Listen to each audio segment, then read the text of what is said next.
So there's amazing example, life in the early church. And the crucial verse here is 442, where it says that this early church, there were 120, then 3,000 come to faith in the same day, so there's 3,120, and they were devoted to four things in the early church. As part of their life, they were devoted to the apostles' teaching, to the Word of God, to the fellowship or community, to the breaking of bread or communion, the centerpiece of worship, and to the prayers.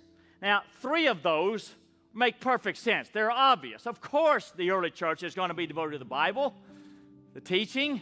Of course, they're going to be devoted to prayer. Of course, they're going to be devoted to communion. You know, that's kind of the centerpiece of our worship as we remember Christ, His death and resurrection. Of course, they're going to be devoted to those three things. But fellowship, communion, isn't that one a bit optional, Jeff?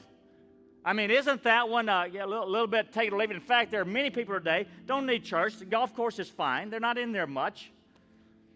Now, I know COVID time makes everything a bit unusual, but hopefully, as soon as COVID gets back, we'll recognize again that the biblical way is community.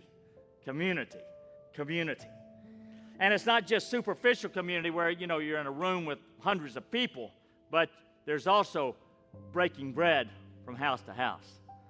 They together in the temple for the large group celebration, the large group worship, like on Sunday mornings here, and they met together in homes during the week, and they went more in depth with community. Community is listed right with the Bible and prayer and breaking bread communion. So, would that be optional for the church or for early Christians? It would not be. You are less than a biblical Christian if you're not involved with community at an in-depth level.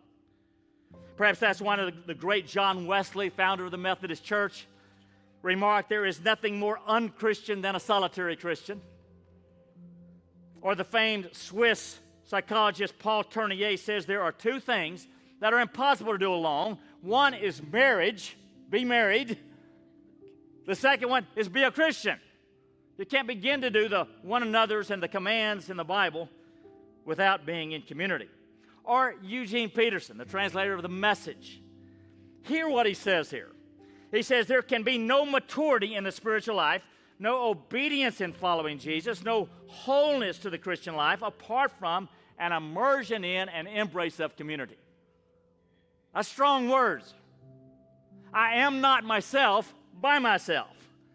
Community, not the highly vaunted individualism of our culture, is the setting for living in the Christian life.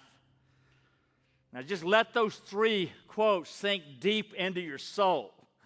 This is not something optional, but something essential to New Testament biblical Christianity.